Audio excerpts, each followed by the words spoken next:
رب اشرح لی صدری ویسر لی امری واحلل عقدۃ من لسانی یفقہوا قولی اما بعد فاعوذ باللہ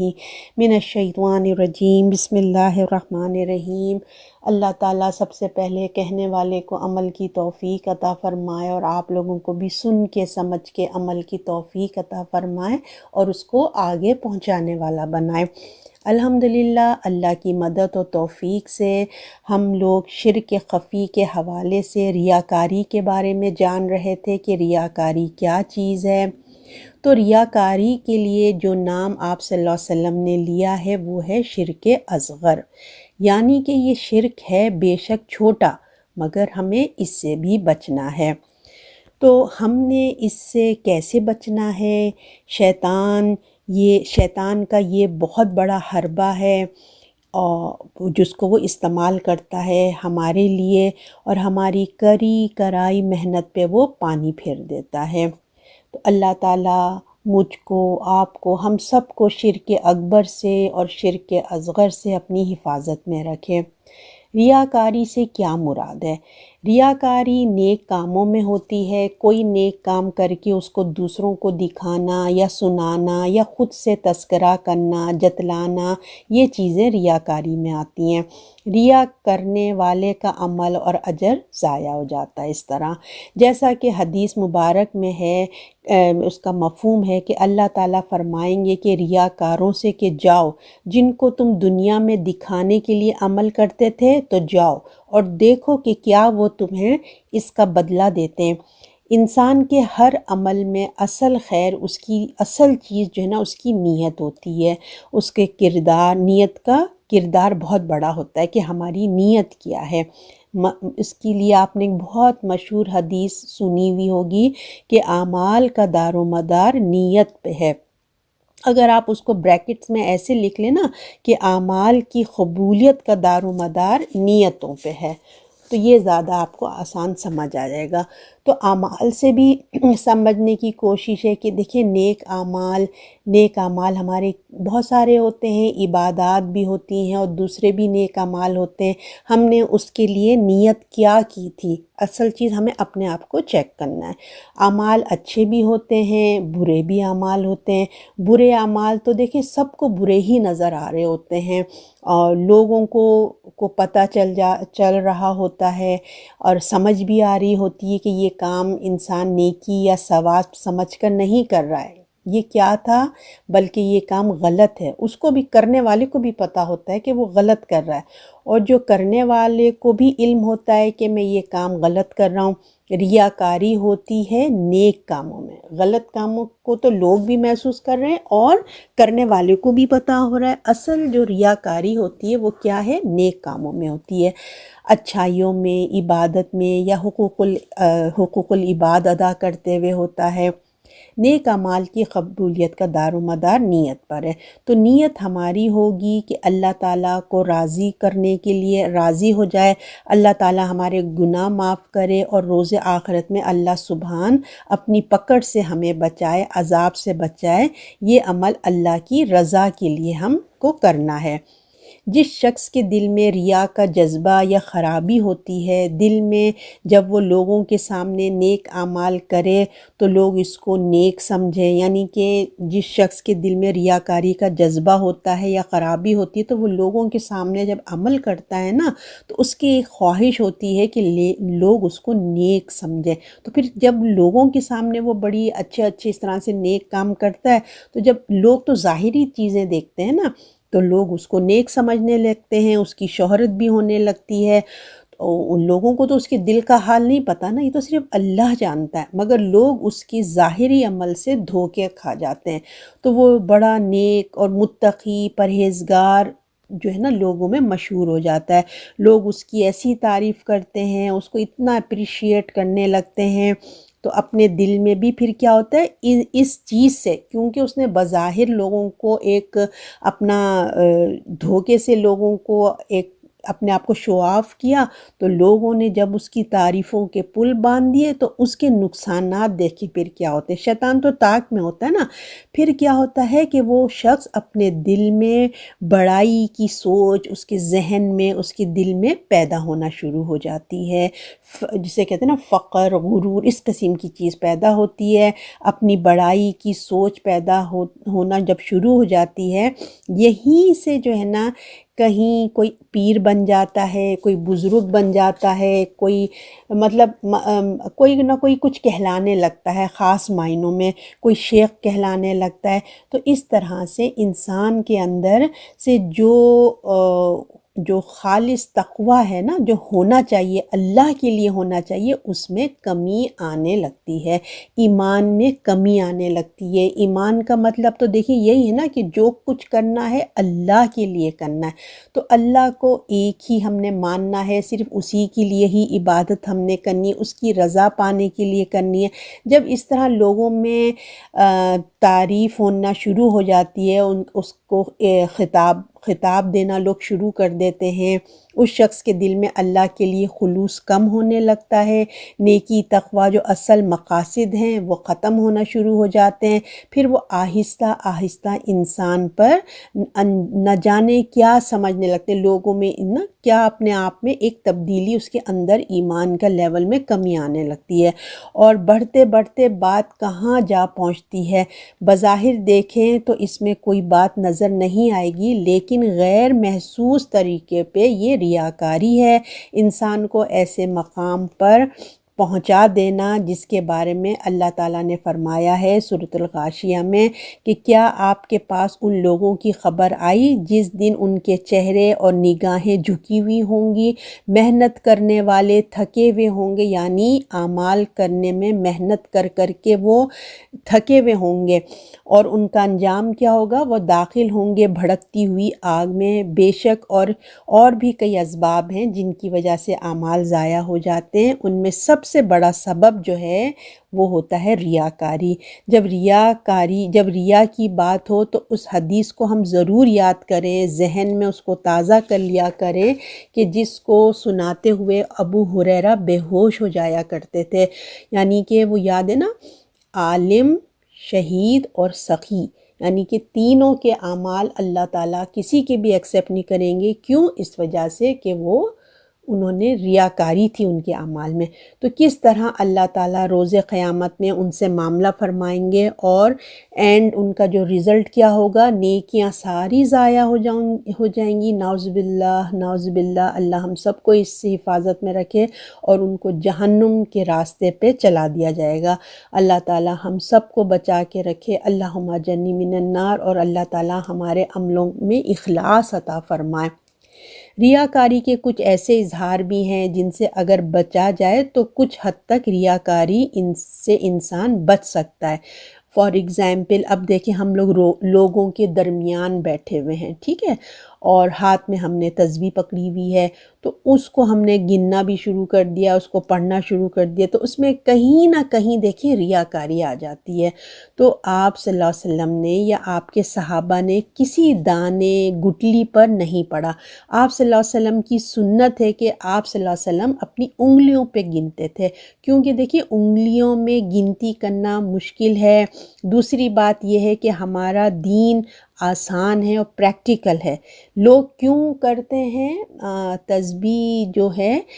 دیکھیں تسبیح کے لیے میں ایک بات کہہ دوں، یہ اس میں علماؤں کا وہ ہے، تھوڑا ڈیفرنٹ علماؤں کی اپینین ہے۔ پہلی بات تو یہ ہم نے سوچنا ہے اپنے سے بھی کہ لوگوں کے درمیان ہم نے یہ کام نہیں کرنا، اس سے ہمیں بچنا، یہ تو ڈیفینیٹ بات ہے۔ اب رہ گئی بات کہ ہمیں یاد نہیں رہتا کہ ہم نے کتنی دفعہ پڑھا ہوتا ہے نا، کبھی زیادہ پڑھنا چاہتے ہیں تو یاد دہانی کے لیے نا یہ لوگ ہمیں ایک سہارا ہوتا ہے کہ ہمیں کنٹینیوسلی ہمارا رہتا ہے، ورنہ ہم کیا کرتے ہیں چند دفعہ پڑھتے ہیں پھر ہمارا دماغ ادھر ادھر ہو جاتا ہے۔ تو وہ یاد دہانی کے لیے لوگوں نے ایک چیز پکڑی ہے، تو اس میں کچھ علماء اجازت دے دیتے ہیں، ٹھیک ہے، مگر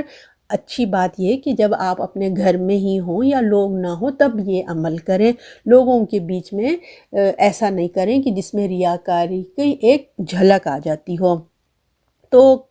بات سمجھانے کی یہ ہے کہ آپ صلی اللہ علیہ وسلم نے کبھی دانے یا گٹلیوں پہ آپ کی سنت ہمیں اس سے نہیں ملتی ہے۔ تو اور پھر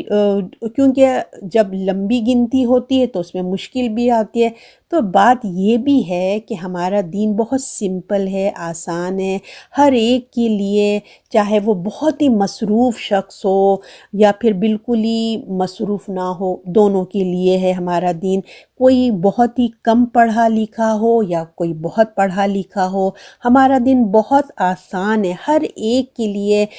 جو ہے نا ہر ایک کے لیے اللہ نے ایزی رکھا ہے۔ تو آپ صلی اللہ علیہ وسلم کی کوئی تسبیح بھی اگر ہم دیکھیں نا تو وہ 100 سے زیادہ ہمیں نہیں ملتی، 100 کی گنتی سے زیادہ نہیں بنتی، 100 کے نیچے نیچے کی تسبیحات ہیں۔ اس لیے ان کو ہم ہاتھوں پہ پڑھنا، اتنا تو ہم پے اٹینشن کر سکتے ہیں کہ 100 تک ہم اپنا فوکس رکھ سکیں، تو ان کو گننا ممکن ہو جاتا ہے، آسانی ہو جاتی ہے۔ تو صحابہ کرام بھی اپنی ہاتھوں کی انگلیوں پہ گنتے تھے۔ جب آپ صلی اللہ علیہ وسلم دنیا سے تشریف لے کے، صحابہ کرام کا دور تھا، گویا تابعین کے دور میں مسجد میں بیٹھ کر لوگ تسبیحات کرتے تھے، اس طرح کنکریوں میں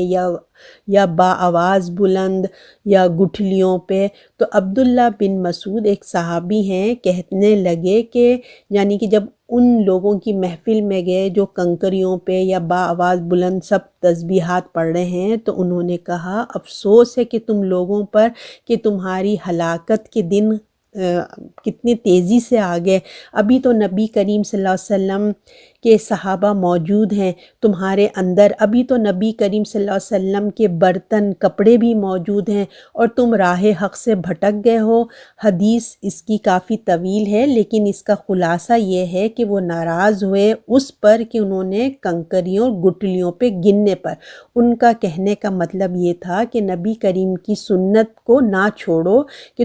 تم چھوڑ کر یہ کن کاموں میں لگ گئے ہو۔ ہماری شریعت میں جیسے میں نے آپ کو بتایا لمبے لمبے وظیفے نہیں ہیں، لوگوں نے ان کو اپنے اضافی طور پہ شامل کر لیا ہے۔ ہمیں لوگوں کے بیچ میں جیسے کہ میں نے آپ کو بتایا ہاتھوں پہ تسبیح کرنے سے، ہمیں پڑھنے پڑھانے سے ہمیں پرہیز کرنا چاہیے، کیونکہ اس سے کہیں نہ کہیں ریا کا اظہار ہو جاتا ہے۔ لمبی تسبیح پڑھنا ہو یا پھر تو اگر ہمیں لمبی تسبیح بھی کرنا ہے نا تو بغیر گنتی کے ہم بس پڑھتے رہیں اپنے دل، اور لوگوں کے بیچ میں ہے تو دل میں پڑھ لیں، نہیں ہے تو ہم اپنے زبان سے بھی پڑھ لیں، گنتی پڑھتے رہیں منہ سے، تو اس کو گننے کی ضرورت نہیں کہ مطلب اللہ کا ذکر آپ بنا گنتی کے کرتے رہیں۔ اگر گننے والی تسبیحات کرنا ہے تو وہ مسنون تسبیحات ہیں، جیسے سبحان اللہ و بحمدی 100 دفعہ ہے، تیسرا کلمہ ہے، چوتھا کلمہ ہے نا، 100 دفعہ سبحان اللہ ہے، اللہ اکبر ہے، الحمدللہ ہے، وہ ہم 100 دفعہ پڑھتے ہیں۔ اللہ کے رسول نے ہمیں بتایا، اس کی ہمیں برکات بھی ہیں بتائی ہیں۔ تو اس طرح ہمیں چند تسبیحات کی گنتی ہیں، ہمیں حدیث سے ملتی ہیں جو 100 کی مقدار میں ہیں، تعداد میں ہیں۔ تو ہمیں اپنے آپ کو سنت کے دائرے میں رکھنا ہے، اپنے عمل کو اپنے رب کے لیے خالص کرنا ہے۔ کوئی شکل صورت بن رہی ہو تو ہمیں اس سے بچنا ہے۔ تو اب آپ لوگ سمجھ گئے ہیں نا کہ ہمیں لوگوں کے درمیان تسبیح ہاتھ میں پکڑے رہنا نہیں چاہیے۔ اگر ہمیں ان لمٹ کوئی تسبیح کرنا ہے تو ہم اپنے آپ سے کرتے رہیں، اور اگر ہمیں مسنون کرنا ہے تو پھر ہم 100 کی گنتی رسول اللہ نے بتائی ہے۔ تو دراصل لوگوں کو دکھا کر عمل کرنا یا لوگوں کی موجودگی میں کوئی عمل کرنا، قرآن سے ہمیں یہ بات ملتی ہے کہ اگر اپنے صدقات دکھا کر دو یا تم چھپا کر دو، یہ تمہارے لیے زیادہ بہتر ہے۔ تو یہ ہمیں ایک قرآن سے ایک آیت ملتی ہے، تو اب ہم اس کو بھی غور کر لیتے ہیں۔ دکھا کر نیکی کرنا، صدقہ کرنا یا کوئی عمل انجام دینے سے منع نہیں ہے۔ قرآن میں فرمایا ہے کہ یہ بھی اچھا ہے، مگر اس کے لیے بہت مضبوط ایمان چاہیے اور تقوی کی ضرورت ہے کہ دکھاتے ہوئے عمل میں ذہن میں کہیں میرے اس عمل میں لوگوں کو بھی مطلب اگر جیسے ہم بالفرض اللہ نے منع نہیں کیا، کر سکتے ہیں، مگر وہی والی بات کہ شیطان تو موقع کی طاق میں رہتا ہے کہ کہاں کوئی لمحہ نازک ہو اور میں اس پہ حملہ کروں۔ بالفرض اگر ہم لوگوں کے درمیان دکھاتے ہوئے عمل بھی کر رہے ہیں تو ہمارے ذہن میں یہ ہونا چاہیے کہ یہ عمل میں اس لیے کر رہا ہوں کہ لوگوں کو بھی موٹیویشن ہو، لوگوں کو بھی ترغیب ہو نیک کام کرنے کی، ان کے اندر بھی رغبت پیدا ہو، لوگوں کے اندر توبہ اور مطلب توجہ ہو اور شوق پیدا ہو نیکیاں کرنے کا۔ تو میں جو یہ عمل، میرا عمل یہ صرف اللہ کے لیے میں کر رہی ہوں اور اللہ کی رضا کے لیے کر رہی ہوں، اور دکھا کر اس لیے کر رہی ہوں تاکہ لوگوں کے اندر بھی اس کام کا شوق پیدا ہو۔ اس انداز میں اگر کوئی نیکی کرتا ہے، لوگوں میں نیکی کا شوق پیدا کرتا ہے، تو پھر اس کا ڈبل اجر بھی ہوتا ہے۔ مگر وہی بات کہ ہماری نیت خالص اللہ کی ہونی چاہیے، ریا نہیں آنی چاہیے۔ نیکی بھی کر لیا ہے اور لوگوں کا شوق بھی ہو، یعنی کہ ڈبل اجر کیسا ہوا، خود بھی نیکی کی اور اس سے جو لوگوں کو جو شوق ملا وہ بھی صدقہ جاریہ ہو گیا۔ اور دوسری طرف یہ بھی امکان ہے، دیکھیں جہاں ڈبل اجر کا امکان ہے وہاں دوسری طرف یہ بھی امکان ہے کہ دونوں میں سے کچھ بھی حاصل نہ ہو، یا لوگوں کو ترغیب بھی ہو جائے اور اپنا، یعنی کہ لوگوں کو نہ ترغیب حاصل ہو اور اپنا عمل بھی ضائع ہو گیا صرف ریاکاری کی وجہ سے۔ تو قرآن میں دکھا کر عمل کرنے کو کہا گیا ہے، یہ اچھا ہے۔ اگر تم چھپا کر کرو تو وہ تمہارے لیے بہت اچھا ہے، یعنی کہ دکھا کے کرنے میں ہمارے ایمان کی مضبوطی چاہیے، اور اس میں امکانات بھی ہیں کہ 100% بھی اچھا ہو سکتا ہے، اور خدا نخواستہ ریاکاری کی وجہ سے سب کچھ ضائع ہو سکتا ہے۔ تو اس لیے قرآن میں فرمایا ہے کہ وہ اچھا تو ہے مگر اگر تم چھپا کے دو تو بہت اچھا ہے۔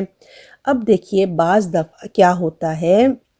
والدین کو بھی نا اپنے اعمال اولاد کی تربیت کے لیے بعض اوقات دکھانے کے لیے ہوتا ہے اور سکھانے کے لیے ہوتا ہے، ٹھیک ہے نا، اور اس سے بتانے کے لیے ہوتا ہے کہ ہم یہ کر رہے ہیں۔ یہ بچوں کو سکھانے کے لیے ہوتا ہے تاکہ بچوں کو ان کے ماں باپ کے اعمال یاد رہیں یا ان کی نظر میں رہیں، تو والدین اگر دنیا سے چلے بھی جائیں تو انہیں یاد رہے کہ ہمارے والدین یہ کرتے تھے اور ہمیں بھی یہ کرنا چاہیے۔ بعض موقع ہوتا ہے دکھانے کے لیے بھی اور ضرورت بھی ہوتی ہے، سکھانے کے لیے بھی ضرورت ہوتی ہے، اور وہ موقع تعلیم و تربیت کا ہے۔ بس نیت خالص ہونی چاہیے، ایمان اور تقوی مضبوط ہو تو پھر تعلیم و تربیت کے لیے دکھاوا کر کے عمل کرنا مطلب کر سکتے ہیں، ٹھیک ہے۔ اصل چیز کیا ہے پیچھے کہ تعلیم و تربیت کے لیے ہونا چاہیے، تو پھر ہم دکھا کر عمل کر سکتے، تو انشاءاللہ تعالی اللہ تعالیٰ دوہرے اجر کا سبب بن سکتا ہے۔ ریاکاری کا اظہار کس کس کے انداز میں ہوتا ہے، ہمیں اپنے اندر ٹٹولنے کی ضرورت ہے، ہمیں اپنا تجزیہ کرنے کی ضرورت ہے، اپنی نیکی کو دوسروں کے سامنے بتانا، تو یہ دکھا کر کرنا، ٹھیک ہے، دکھا کر نہیں کیا تو بتا دیا کہ میں نے یہ کیا تھا، یا ایسے موقع کی تلاش میں رہنا کہ لوگوں کو ہماری نیکیوں کا حال معلوم ہو۔ اور یہ بھی ہوتا ہے کہ جب ہم لوگوں کے سامنے کوئی نیکی کا کام لوگوں کے سامنے کرتے ہیں تو بڑے جوش و خروش کے ساتھ کرتے ہیں، بڑے جذبے کے ساتھ بڑھ چڑھ کر کرتے ہیں، اور اکیلے ہوں تو سستی طاری ہو جاتی ہے، اور بعض اوقات تو وہ عمل ہم کرتے بھی نہیں، وہ سستی کے نظر ہو جاتا ہے، صرف لوگوں کے سامنے بہت شو آف اور بہت ایکٹیو ہوتے ہیں ہم۔ تو نماز کے مطابق اللہ نے قرآن میں فرمایا ہے ایسے نمازیوں کے لیے بربادی ہے جو اپنے نمازوں سے غافل ہے، اگر پڑھیں تو دکھاوا کرتے ہیں یعنی ریاکاری کرتے ہوئے، تو بہت اچھے سے نماز پڑھتے ہیں اور عام حالت میں اس کا کوئی کچھ اکیلے میں ہوں تو کچھ بھی نہیں کرتے، تو غافل ایسے وہ نماز اللہ ایسے لوگوں کی نمازوں کو پسند نہیں کرتا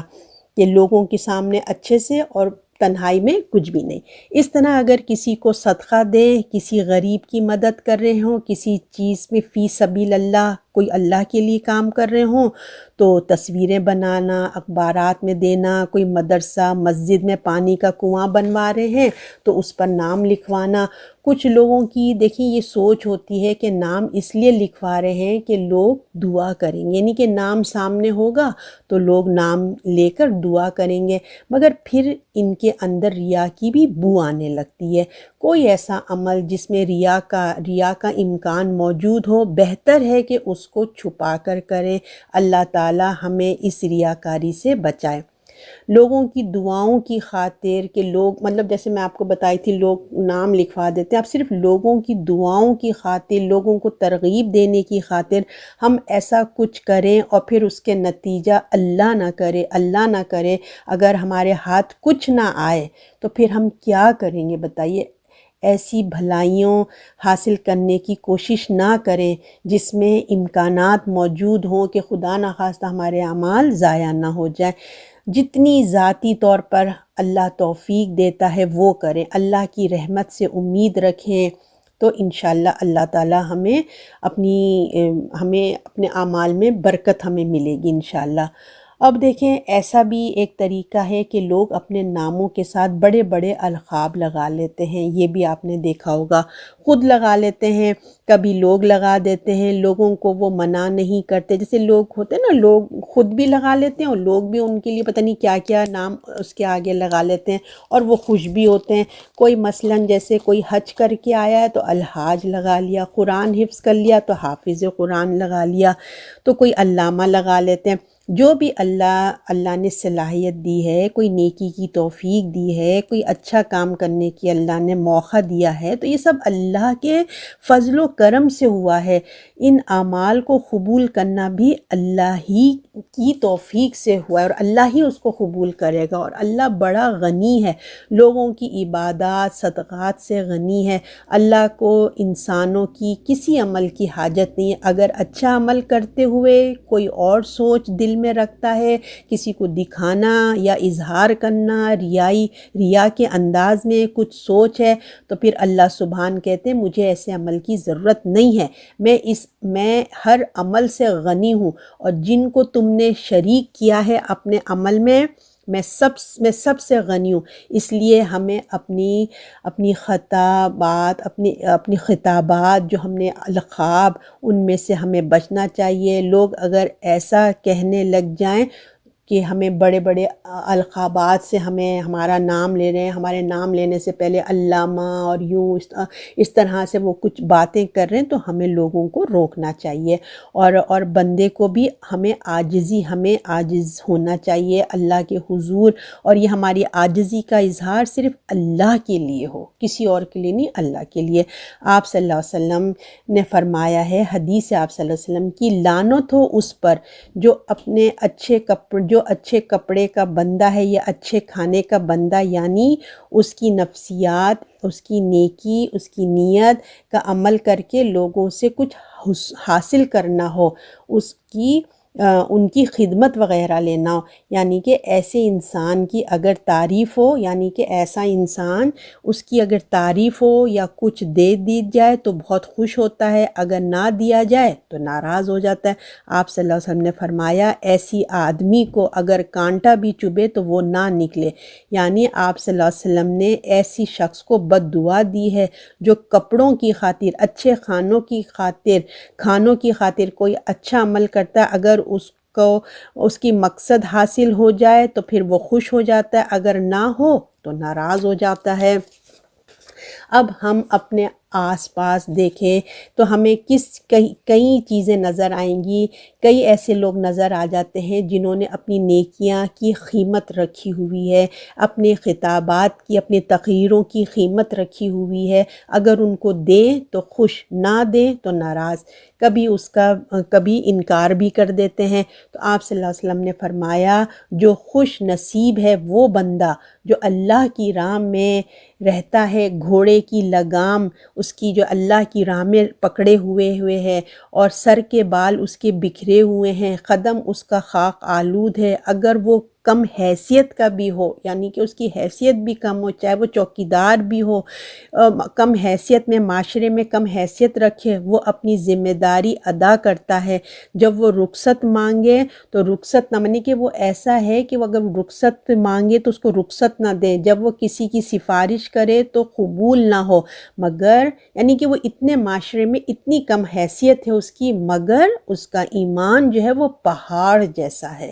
یعنی کہ وہ اتنی کم اس میں بھی، لیکن اس کا جو اصل چیز ہے نا وہ ایمان ہے۔ تو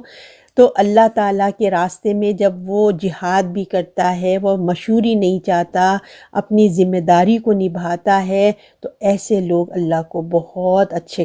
پسند ہے، جب وہ اس کا ایمان جو ہے وہ پہاڑ جیسا ہے۔ تو یہ گمنامی کا جو انسان ہے، اللہ اس کے اعمال سے راضی ہے اور خوش ہے، نہ کہ ایسا آدمی جو دکھاوے کے لیے کرتا ہے۔ تو رسول اللہ نے اس کو خوش نصیب فرمایا ہے، وہ نیک ہے، وہ نہیں، یعنی کہ اس کے اپوزٹ وہ نہیں جو نیکیاں دوسروں میں مشہوری کرنی ہونے کے لیے کرتا ہے، بلکہ وہ نیک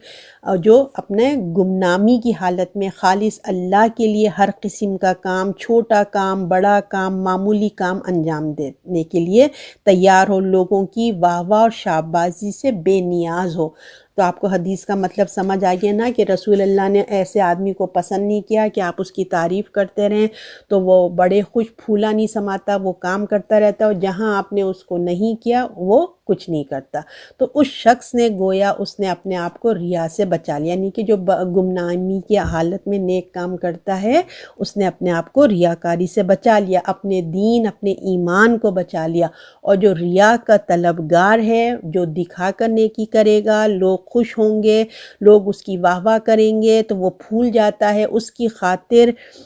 خدمت کرنے والے خوش رہتا ہے، تو اور نہ کریں تو ناراض، تو اللہ تعالیٰ ایسے لوگوں کو پسند نہیں کرتا۔ تو اللہ تعالیٰ ہم سب کو محفوظ رکھے۔ تو ریاکاری کا ایک انداز اور بھی ہے، اور وہ کیا ہے؟ اپنے لیے نام پسند کرنا، یعنی کہ اپنے ناموں کے ساتھ کچھ لقب لگانا۔ ایک تو لوگ لگا دیتے ہیں، اور ایک خود بھی لگا دیتے ہیں، اور ایک تو دیکھیں ہمیں بچپن سے ہمارے نام ماں باپ ہی رکھ لیتے ہیں، اور وہ چلتا رہتا ہے نام۔ اور ایک ایج میں ایسا ہوتا ہے کہ جب بڑے ہوتے ہیں، ہم کو کچھ اپنے نام پسند نہیں آتے ہیں، تو اس کو ہم تبدیل کر لیتے ہیں۔ تو آپ صلی اللہ علیہ وسلم کی سنت سے بھی ہمیں یہ ملتا ہے کہ اگر کسی کا نام مناسب نام آپ سمجھتے تھے، یا اس میں شرکیہ کچھ الفاظ ہوتے تھے، تو آپ صلی اللہ علیہ وسلم اس کا نام تبدیل کر دیتے تھے۔ مثلا ابو سلمہ کی بیٹی کا نام تھا برہ، تو آپ صلی اللہ علیہ وسلم نے ان کا یہ نام بدل دیا۔ تو آپ صلی اللہ علیہ وسلم نے فرمایا تم اپنی پاکیزگی کا اظہار کرتی ہو، برہ سے مراد ہے نیکی کرنے والی، تو آپ صلی اللہ علیہ وسلم نے اس کا نام برہ کی بجائے ان کا نام زینب رکھا، اور ساتھ میں یہ بھی فرمایا کہ اپنی پاکی نہ بیان کرو، تو اللہ ہی جانتا ہے تم نیکی والا کون ہے۔ قرآن میں بھی آیا ہے کہ اپنی پاکی بیان مت کرو، اپنے نام بھی رکھو جن سے اندر پاکی یا خوبی کا اظہار نہ ہو رہا ہو۔ تو ایسے نام رکھنے سے ہمیں بچنا چاہیے جس میں کوئی ہماری تعریف کا عنصر آ رہا ہو۔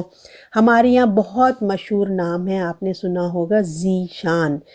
اور پھر ایک اور نام ہے بے نظیر۔ ذی شان کا تو یہ اللہ کی ذات کے لیے ہے، ٹھیک ہے یہ نام۔ جو بے نظیر کا کیا مطلب ہے؟ اپنی مثال آپ، ایسا شخص کی کوئی مثال ہی نہیں، وہ بے مثال ہے، اس کی کوئی مثال ہی نہیں ہے۔ تو ہمیں اپنے ناموں کے ساتھ مطلب نام ہمیں دیکھ سمجھ کے رکھنا چاہیے۔ اپنے ناموں کے ساتھ جیسے لوگوں کے ہوتے ہیں نا خاندانی نام لگ جاتے ہیں، نسبت لگ جاتی ہے، کوئی پیر زادہ ہے، کوئی صوفی ہے، کوئی شاہ ہے، کوئی نواب زادہ ہے، گویا اپنے ہی آپ منہ میں ہم تعریف کر رہے ہیں کہ ہم تو نواب زادہ ہیں، ہم تو صوفی خاندان سے ہیں، ہم تو پیر زادہ ہیں، ہے نا۔ تو یہ گویا اپنے ہی آپ تعریف کرنا ہے، اور اسی سے آگے چلتے انسان کے اندر بڑائی کی اپنی ذات کے لیے بڑائی پیدا ہونے لگتی ہے کہ ہم تو فلاں، ہم تو ہمارا شجرہ اتنا اچھا، ان کو ایک فخر سا پیدا ہونے لگتا ہے۔ تو ان ناموں کے ساتھ پھر کیا ہوتا ہے؟ ریاکاری کا عمل بھی آنا شروع ہو جاتا ہے، اور ہم یہی سیکھ رہے ہیں نا کہ جس میں متشابہ ہو، جس میں ذری سی بھی کوئی جھول آ رہی ہو، ہمیں ان چیزوں سے بچ جانا چاہیے۔ اب دیکھیں ایک اور انداز ہے ریاکاری کا جہاں سے سلسلہ شروع ہوتا ہے، وہ ہے انسان کا کہنا ہے نا اپنے آپ کو میں نے کیا، یہ تو میں نے کیا، میری ذات۔ اور یہ جو ریاکاری ہے اپنی تعریف اپنے منہ سے کرنا، میں یعنی کہ انا ہے، یعنی کہ یہ کیا ہے، میں یعنی کہ انا، میں۔ اس سے انسان کے اندر تکبر اور غرور پیدا ہوتا ہے، میں کے ساتھ اپنی بات کرنا۔ ابن قیوم کی ایک کتاب سیرت کی، وہ اپنی کتاب میں لکھتے ہیں کہ آپ صلی اللہ علیہ وسلم اپنی گفتگو میں کا لفظ بہت کم استعمال کرتے تھے۔ آپ صلی اللہ علیہ وسلم نے فرمایا میں آدم کی اولاد کا سردار ہوں، اور ساتھ میں یہ بھی فرمایا اس میں کوئی فقر کی بات نہیں، اس میں کوئی فقر نہیں۔ تو میں کا لفظ میں انسان کی تعریف خود اپنی نظروں میں یا خود دوسروں سے مطالبہ ہوتا ہے، یعنی کہ میں جب ہم کہہ رہے ہوتے ہیں نا تو اس کے پیچھے یہ ہوتا ہے کہ اپنی تعریف کروانا، خود اپنی نظروں میں یا خود دوسروں سے مطالبہ ہو کہ وہ میری تعریف کرے، اس لیے وہ میں سے بات کرتے ہیں۔ دیکھیں ابلیس نے کیا کیا تھا، میں آدم سے بہتر ہوں۔ فرعون نے کیا کیا تھا، میں تم سے اعلیٰ رب ہوں، میں تم سب کا۔ تو اس کا میں، جو لوگ اس کے عادی ہو جائیں، اگر وہ کسی اعلیٰ عہدے پہ پہنچ جائیں، کوئی نمایاں حیثیت ان کو مل جائے، تو وہ کیا سمجھتے ہیں ایسے لوگ، میں کرنے والے لوگ کیا سمجھتے ہیں کہ میں ہوں، میری قابلیت ہے، میری صلاحیت سے میں آج اس مقام پہ ہوں، میری اپنی محنت ہے۔ تو قارون نے بھی یہی کہا تھا نا، قارون کو جب اس کی قوم نے سمجھایا کہ جو تمہیں اللہ نے دیا ہے اس کو اللہ کے بندوں میں، غریبوں میں تقسیم کرو، دو،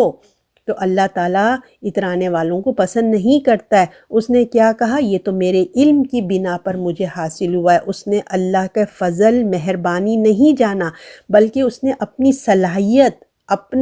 اپنا تکبر اس کو آیا کہ میری محنت سے ہوا ہے، میری پلاننگ سے ہوا ہے جو کچھ مجھے ملا ہے۔ تو اگر کوئی، اور پھر اس کا آپ نے انجام بھی دیکھ لیا، اللہ نے اس کے تکبر کی وجہ سے اس کو زمین میں دھسا دیا۔ تو اگر کوئی کسی پہ احسان کرتا ہے، اور اگر وہ کسی قابلیت پہ پہنچ جاتا ہے تو اس کو احساس جتلاتا ہے، جیسے بالفرض اس کو یوں سمجھیں کہ کوئی انسان کسی پہ احسان کرتا ہے اور وہ بچہ پڑھ لکھ کے ایک قابل بن جاتا ہے، تو اب وہ آدمی کیا کرتا ہے، جس نے اس کی مدد کی تھی، جس نے اس پہ احسان کیا تھا، وہ اس پہ احسان جتاتا ہے کہ دیکھو میں تھا جو میں نے تمہارے کوئی آج اس مقام پہ پہنچایا ہے، میں ہوں تمہارا آئیڈیل، مطلب اس کو احساس دلاتا ہے کہ میری وجہ سے آج تم اس مقام پہ آئے ہیں، تو اب یہ مجھے کچھ نہیں سمجھتا، تو یعنی میری تعریف ہونی چاہیے۔ اب نہیں کہ لوگ جس نے اس کی مدد کی تو وہ اس کی چاپلوسی کرتے رہے، شکریہ ادا کرتے رہے۔ دیکھیں شکریہ ایک حد تک تو ادا کرنا چاہیے، مگر حد سے زیادہ نہیں ہونی چاہیے۔ میری ساری جیسے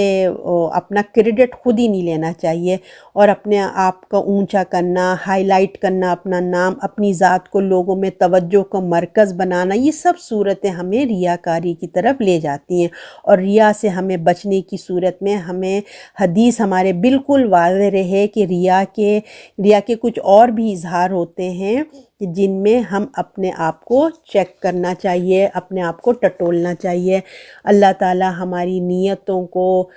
ہمارے جو ہیں شیطان ہمارے ساتھ لگا ہوا ہے، اللہ ہماری نیتوں کی حفاظت کرے، کیونکہ شیطان ہمارے ساتھ لگا ہوا ہے۔ جب ہم کوشش کرتے ہیں شیطان ہمارے اندر وسوسہ ڈالتا ہے۔ دیکھیں ہم جب بھی کوئی کام کرتے ہیں، کوئی کوشش کرتے ہیں، تو شیطان ہم میں وسوسہ ڈالتا ہے، ہمیں اس پر غور و فکر کرنا چاہیے، شیطان کی چالاکی کو سمجھنا چاہیے کہ ہمارے اعمال کو پھر وہ ضائع ہونا شروع ہو جاتا ہے، اور ہم کو دیکھنا چاہیے کہ ہمارے عمل ایسے تو نہیں کہ ضائع ہو رہے، ہم کسی خرابی میں تو نہیں جا رہے۔ تو دیکھیں ہم کوئی بندہ اچھا کام کرتا ہے اور لوگ اس کام کی تعریف کرتے ہیں تو اچھے کام کو وہ اور بڑھاتا ہے۔ یہ انسان کی ایک کمزوری ہے کہ اگر انسان ایک کام کر رہا ہے، لوگ اس کو اپریشیٹ کرتے ہیں تو وہ اس کو اور اچھے طریقے سے کرنے کی اور اچھی طریقے سے کرتا ہے۔ اگر تعریف نہیں کی جاتی ہے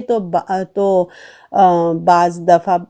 بیان ہے اپریشیٹ نہیں کرتے ہیں تو اس عمل کو وہ چھوڑ بھی دیتا ہے۔ آپ نے دیکھا ہوگا لوگ کام کرتے ہیں، اگر آپ اس کی تعریف نہ کریں تو وہ لوگ کام کرنا ہی چھوڑ دیتے ہیں یا کم کر دیتے ہیں۔ تعریف کرنے کو ہمارے یہاں نفسیاتی پہلو سے اگر ہم دیکھا جائے اگر ہم اس کو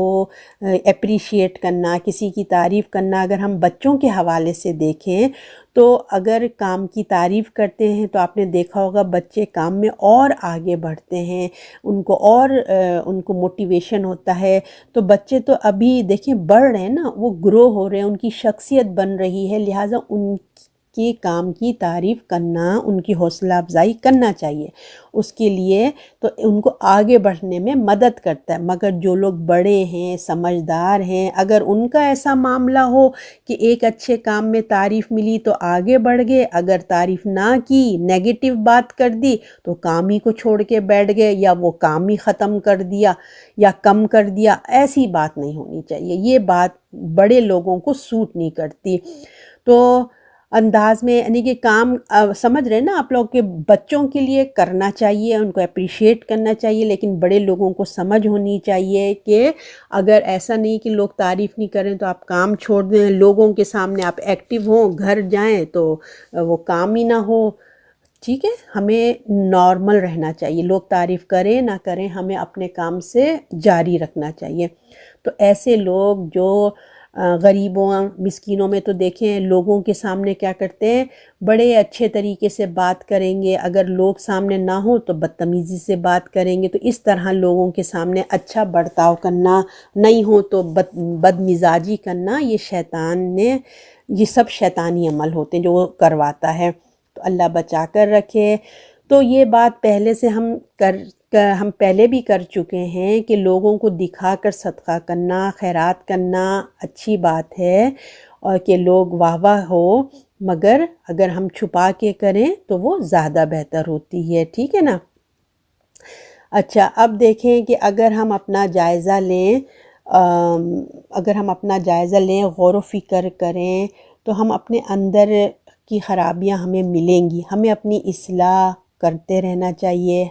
آپ یہ غور کریں کہ ہمارے ساتھ ایسا ہوتا ہے کہ ہم ایک کام، آپ خود اپنے آپ پر غور و فکر کریں کہ ہم ایک جب کام شروع کرتے ہیں نا، سوچتے ہیں ہم یہ کام کر رہے ہیں، اس وقت وہ بالکل خالص ہماری نیت ہوتی ہے، بڑی اچھے خلوص کے ساتھ ہم ایک کام شروع کرتے ہیں، اللہ کی رضا پانے کے لیے اس کام کو شروع کرتے ہیں۔ مگر کیا ہوتا ہے، جیسے جیسے وقت آگے بڑھ رہا ہوتا ہے تو ہمارے وقت کے ساتھ ساتھ کیا ہوتا ہے، ہماری نیت میں کچھ ملاوٹ آنے لگتی ہے، ریا کی صورت پیدا ہونے لگتی ہے، ان باتوں میں کچھ، ہمارے جذبے میں، ہماری نیت میں کچھ نہ کچھ گڑبڑ سی ہو رہی ہوتی ہے، خرابی ہو رہی ہوتی ہے۔ کام میں جب کامیابی ہونے لگتی ہے نا تو ہم یہ سوچ آنے لگتی ہے، طرح طرح کے شیطانی وسوسے آ رہے ہوتے ہیں، تو ہمیں اللہ سے دعا کرنا چاہیے۔ وہیں رک کے ہم جب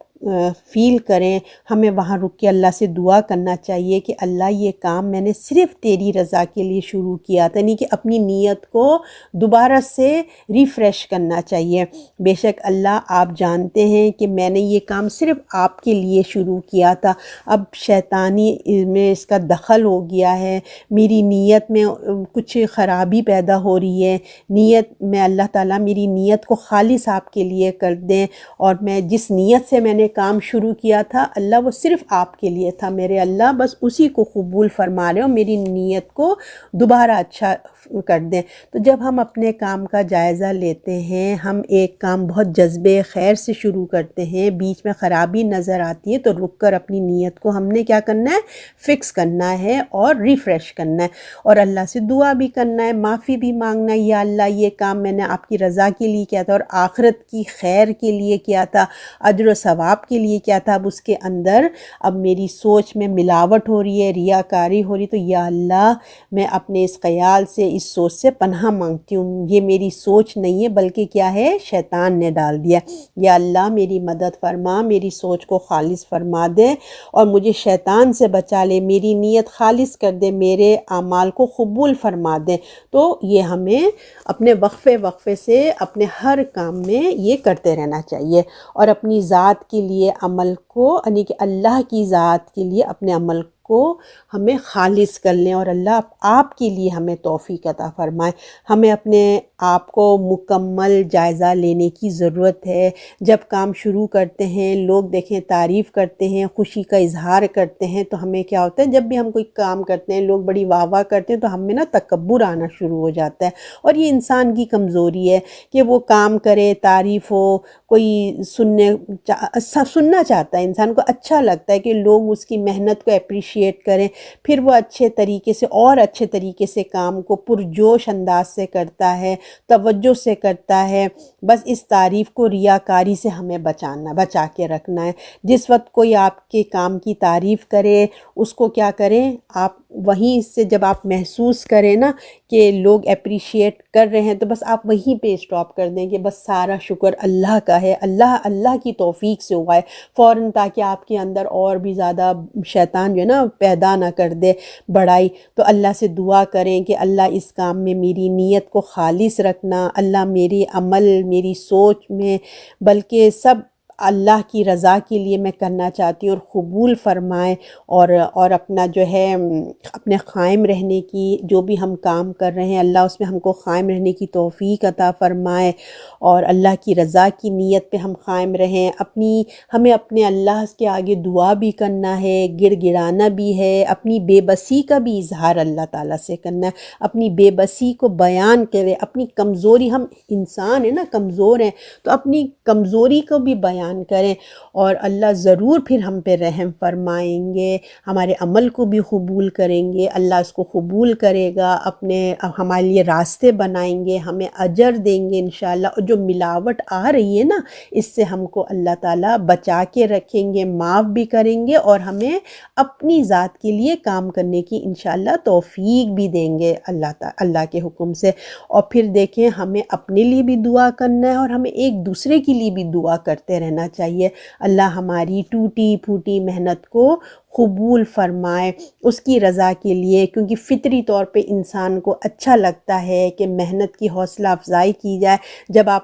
جیسے کہ میں نے آپ کو بتایا کہ ہمیں بس اپنی نیتوں کی بڑی حفاظت کرنی ہے، اور اللہ تعالیٰ سے ہمیں دعا کرتے رہنا چاہیے کہ اللہ جو کچھ بھی ہم نے کیا ہے آپ اس کو قبول کریں، اور دل میں اللہ کا شکر ادا کرتے رہیں کہ اللہ تعالیٰ نے مجھے اس قابل بنایا ہے کہ لوگ میری تعریف کرتے ہیں، اور اللہ سے اس کی بھلائی، اس کام کی بھلائی، خیر و بھلائی باقی رہنے کے لیے دعا کریں کہ اللہ میری نیت ہمیشہ خالص آپ کے لیے ہی رہے۔ جب یہ احساس ہو جاتا ہے کہ لوگ اس کام کو پسند کر رہے ہیں، یا دل میں اطمینان پیدا ہو جاتا ہے، تو پھر انسان اپنے اچھے اس کام کو، اور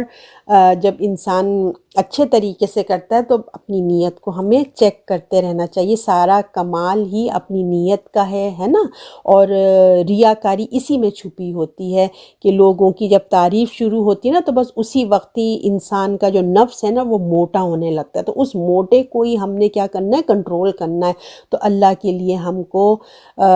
جو کچھ بھی ہے ہم اپنے اللہ کے آگے گڑ گڑائیں، اللہ سے دعا کریں، اللہ ہمارے محنتوں کو جو کچھ بھی اللہ کی توفیق سے ہمیں تمام چیزیں ملی ہیں نا، تو اللہ کی توفیق سے ہمیں سب کچھ ملا ہے، تو اللہ تعالیٰ ہمیں اس کو اللہ تعالیٰ قبول کرے، اور اپنی رحمت سے اس میں برکت شامل کرے، اور روز آخرت ہمیں نجات اور فلاح نصیب فرمائے۔ تو انشاءاللہ آپ لوگ اچھے سے سمجھ گئے ہوں گے کہ ریاکاری کیا چیز ہے۔ ریاکاری نیت کا عمل ہے، اور وہ انسان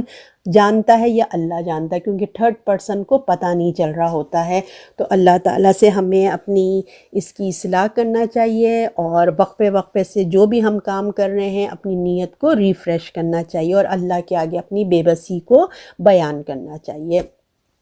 تو الحمدللہ آج ہمارے شرک کے خفی کے بارے میں جو لیکچرز تھے وہ الحمدللہ اللہ کی توفیق سے، اللہ کی مدد سے آج ہم نے یہ لاسٹ لیکچر کیا ہے، اور ہم کو الحمدللہ بہت کچھ سیکھنے کا، سمجھنے کا اللہ نے ہمیں ہماری زندگی میں موقع دیا۔ شرک خفی کے بارے میں ہم نے بہت کچھ سیکھا، سنا۔ اس کے بعد اگر جگہ جگہ مطلب بہت سی جگہیں دیکھیں آج جو ہے نا، اس کے بعد جو ہمارے اندر اب جو بھی ہم نے سیکھا ہے، سنا ہے، اس کے بعد جو کمی رہ جاتی ہے وہ کیا ہے؟ عمل کی کمی رہ جاتی، کیونکہ ماشاءاللہ سے ہم نے بہت کچھ سیکھا ہے نا، عمل کی کمی رہ جاتی ہے۔ آج علم تو بہت ہے، آپ دیکھیے جگہ جگہ علم ہے نا، جگہ جگہ ہمیں علم مل جاتا ہے، ہم اپنے علم میں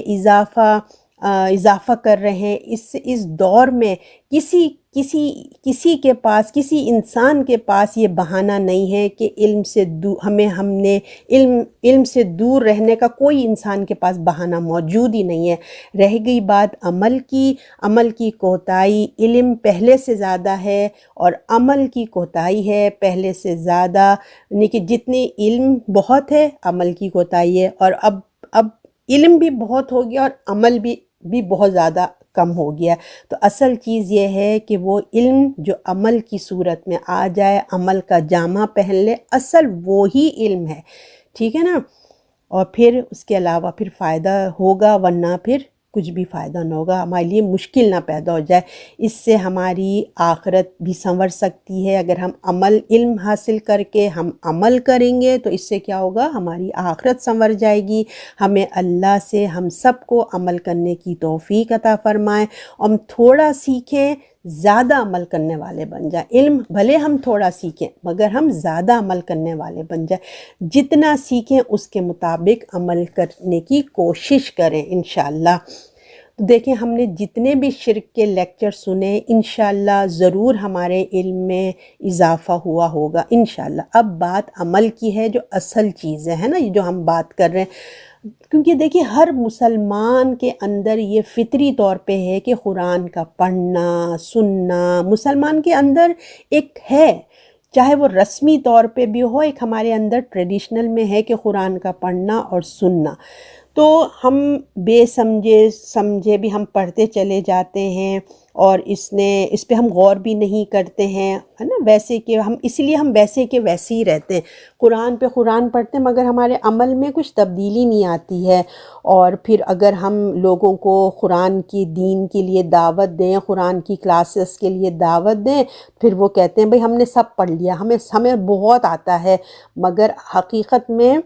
وہ لا علم کے لا علمی ہے۔ تبھی تو معاشرے میں کوئی بدلاؤ نہیں آ رہا ہے نا، قرآن پڑھنے والے کتنے مدرسے ہیں، کتنے حافظ ہیں، مگر اگر ہم معاشرے میں دیکھیں تو بدلاؤ کوئی اس پرسنٹیج کے مقابلے میں بدلاؤ زیرو ہے۔ تو ہمیں اس کے لیے محنت کرنی ہے۔ ہم ان لیکچروں کو دیکھیے صرف علم کی حد تک نہ رکھیں کہ ہم نے علم حاصل کر لیا، اور نہ ان کو صرف رسمی انداز سے سن کر نظر انداز کر دیں کہ ہم نے سن تو لیا ہے، بس ہمارا فرض پورا ہو گیا۔ اگر میں اور آپ واقعی اپنی اصلاح کرنا چاہتے ہیں تو ان لیکچر کو علم کے حاصل، ہم نے جو یہ سنا ہے نا، جتنے لیکچر ہم نے سنے تو ہمیں کیا ہے، علم حاصل ہوا۔ ابھی صرف ہم ایک اسٹیپ پہ ہیں کہ ہمیں علم حاصل ہوا ہے، اب نیکسٹ اسٹیپ کیا ہے؟ تو اب ہم ان لیکچر کو اگر ہم دوبارہ سنیں گے تو ہماری سوچ میں کیا ہو کہ مجھے عمل کرنا ہے، عمل کی سوچ سے دوبارہ سنیں، اور اس سے پھر اپنے لیے پوائنٹ لے کے اپنی اصلاح کریں کہ یہ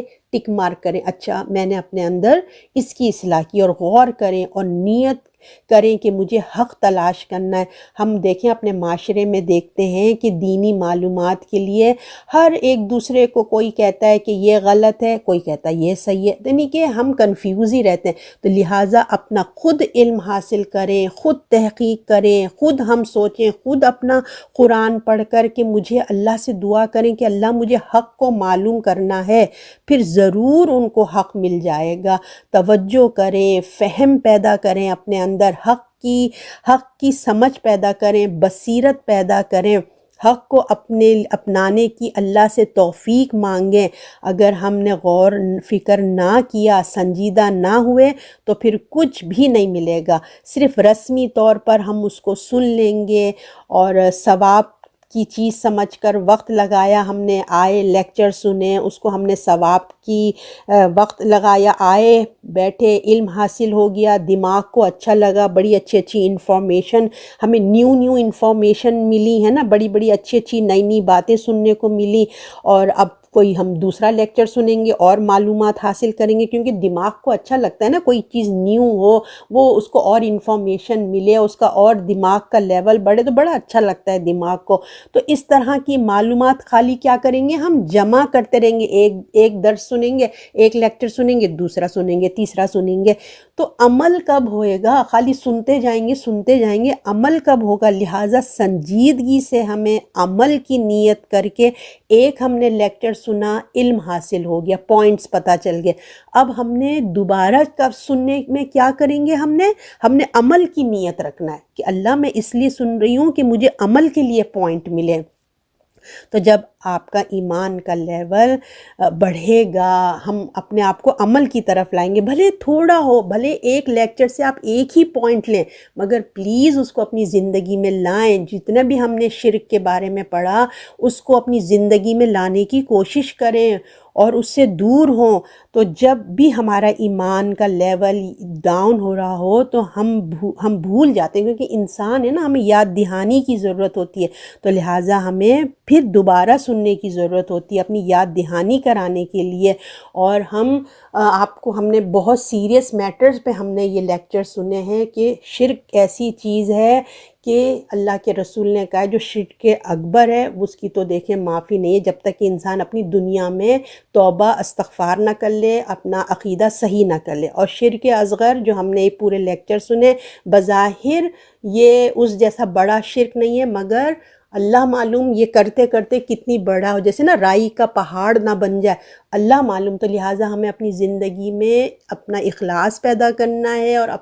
ہم مسلمان ہیں تو ہمیں توحید پرست ہونا ہے، ایک اللہ والے ہونا ہے۔ تو اس کے لیے ہمیں اپنے آپ کو بدلنا ہے، اپنے اندر توحید والی باتیں پیدا کرنی ہے، ٹھیک ہے نا۔ اور اس کے لیے یاد دہانی کے لیے وقفے وقفے سے ہم ایسے لیکچروں کے اٹینڈ کرتے رہیں، سنتے رہیں، اور ہم خود اپنی بھی یاد دہانی کریں، اور اگر سن کے ہم دوسروں کو بتائیں گے نا تو اس سے اور اچھی یاد دہانی ہو جاتی ہے، اپنا بھی فائدہ ہو جاتا ہے، دوسروں کا بھی فائدہ ہو جاتا ہے۔ تو اللہ تعالیٰ جو بھی ہم نے یہ سنے ہیں لیکچر، اللہ ان کو قبول فرمائے، اور اللہ تعالیٰ جو ہے اس عمل میں ہماری برکت عطا فرمائے، ہمیں شرک اکبر اور شرک اصغر سے محفوظ رکھے، ہمارا توحید اچھا کرے، میرا آپ کا ہم سب کا توحید اچھا مضبوط کرے، تاکہ ہم اللہ کے خالص بندوں میں ہمارا نام آ جائے۔ میں انشاءاللہ اس کتاب کی پکچرز بھی دکھا دوں گی، جس کو کتاب خریدنی ہو وہ کتاب اس سے خود بھی پڑھ سکتا ہے۔ اللہ تعالیٰ ہم سب کی اس عمل کو قبول کرے اور ہمارے لیے نجات کا ذریعہ بن جائے۔ جزاک اللہ، آپ سب کا شکریہ کہ آپ لوگوں نے توجہ دی، سنا، اور اللہ تعالیٰ ہمارے لیے آخرت کے لیے اس کا بنا دے کار خیر۔ صدق اللہ العظیم۔